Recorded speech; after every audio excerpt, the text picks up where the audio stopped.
Ikaze cyane turi hano ku kibuga c'indege mpuzamahanga ca Adelaide International Airport. Turi community y'abarundi, turi ishengero rya Amazing Grace, turi kumwe n'inshuti n'abakunzi bishengero cyangwa se bakunda community y'abarundi. Twaje kwakira Mama Buntu aho ari mu rugendo rw'iwe hano muri Australia. Yaje mu bikorwa by'ivuga butumwa, yaje kwamamaza Imana, yaje kwamamaza Yesu. Abantu hano inyuma murabona ni benshi baranezerewe. Turamurindiye Mama Buntu aza kuza aserukane harya aho abandi bantu bariko baza burutse mu ndege. Turamwishimiye, turamurindiye. Abantu ni benshi kandi baranezerewe hano, nubwo ari mu ijoro, nubwo ari mu masaha hafi ya 5 y'ijoro, ariko twamurindiriye, turamwiteze, twaramusengeye na timu yiwe, kandi turiteze yuko Imana igiye gukora ikintu gikomeye cyane biciye muri we muri kino gikorane cy'iminsi 3 kizotangura kuva ku wa gatanu, ku wa gatandatu no ku w'Imana. Umushitsi witeka twari turindiriye hamwe na timu bari kumwe, no kuvuga Mama Buntu n'abamugendanira nabo bari kumwe barashitse, bakaba bariko baraza batambuka hano muri kino kibanza citeka nyene abantu bose babagiriye mu ndege bacamwo. Rero turabishimiye, turabanezerewe, impundu zitanguye kuvuga uko twamaze kumubona araje arashitse. Ibintu bimeze neza cyane, ibintu bimeze neza cyane. Turamubona Arno yamaze guseruka, yamaze kuza. Abashitsi bacu barahageze, abashitsi bacu barahageze, abashitsi bacu barahageze. Ni byiza cyane, birahimbaye. Mama Buntu na timu yiwe ngabo baramaze guseruka, baraje. Aya mashina yawe, aya mashina yawe, umbe turagushima wa mana we, umbe turagushima wa mana we. Aya mashina yawe mana, aya mashina yawe mana, aya mashina yawe mana. Biraryoshe cyane, biranezeye, biraryoshe cyane. Umbe turagushima wa mana we, umbe turagushima wa mana we, watuzaniye abashitsi wa mana we, umbe turagushima wa mana we, umbe turagushima wa mana we, umbe turagushima wa mana we. Aya mashina yawe, aya mashina yawe, aya mashina yawe, aya mashina yawe, izimundu ni zawe, izimundu ni zawe, aya mashina yawe, izimundu ni zawe, turagushima wa mana we. Aramukanije na President wa diaspora, President wa diaspora hano muri Australia. Agwanye munda na President Emmanuel arongoye community y'u Burundi, Pasteur Nestor kuva muri PEF. Agwanye munda n'ibyishimo cyane na Pasteur Norma. Ni byiza cyane, abantu baranezerewe cyane, barishimye, baranezerewe cyane.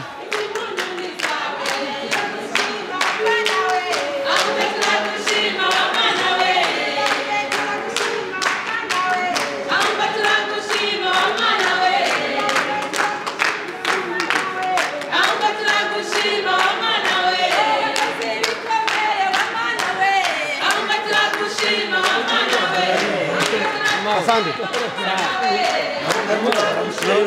Karibu sana.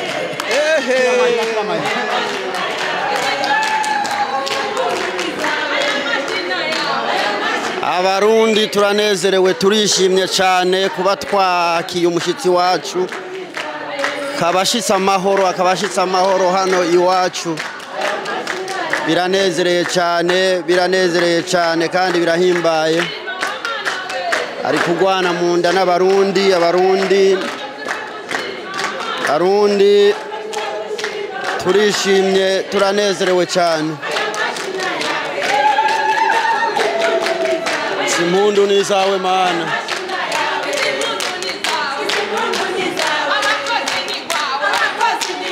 Abakozi ni kwawe,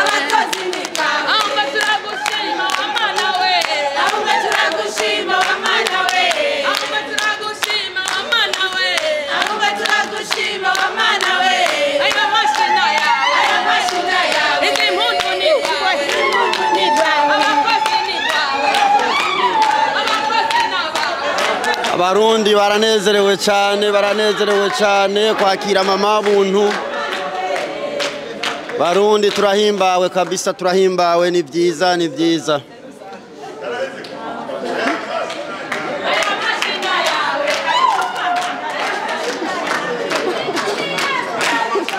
Karibu cyane.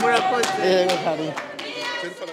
Nyakubahwa amakuru twadukurenganya igishika cyane. Amakuru ni meza. Yego cyane muri sanzwe abanywanyi bawe barakurindiriye kugira ngo bumvirize exactly ibikuzanye muri Adelaide. Umaze iminsi myinshi iheze ushika mu gihugu, ariko n'ubu naho barakeneye kumva ikikugaruye. Kiri cyo bashikirije rero. Garutse kuramutsa abarundi bene wacu, nari ndabakumbuye cyane. Ico nico gikomeye, kubaramutsa, menya uko bameze, uko bifashe, nezeranwe nabo, hanyuma dusangire n'ivy'Imana. Ibyo nibyo bakeneye kumva hatari sana. None muri iminsi ugomba kuba uri mu gihugu ca Australia, muri make neza iminsi uzoba uri hano, barakeneye kumva neza ibyo uzobasangiza kugira ngo bazoze bitegura. Ibyo nzobasangiza sino bivuga byose, ariko tuzosangira amajambo y'Imana. Aba papa, aba mama, abasore n'inkumi, umuntu wese azoshobora kuhashika, tuzosangira amajambo y'Imana. Ariko kandi nzogira n'akaryo ko kuganira n'abamama, turi twenyene tuyage iby'abavyeyi.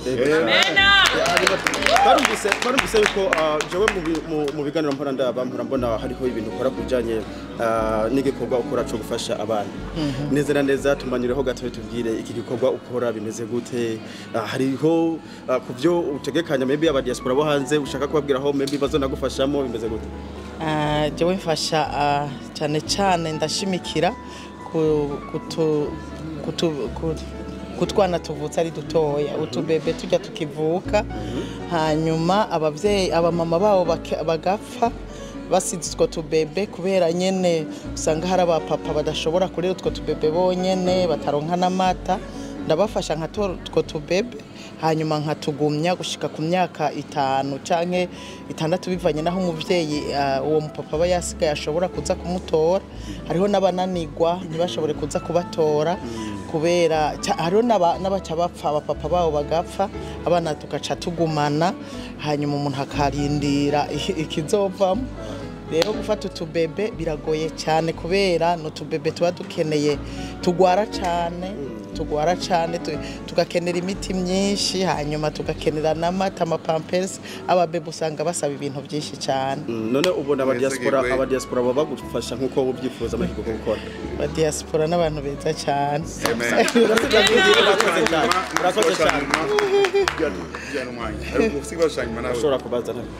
Abantu twaraje ubwa mbere cyangwa n'ubwa kabiri n'ubwa gatatu, kino gihugu murakimenyereye cyane, mukunda kuba muza kuturamusa abarundi.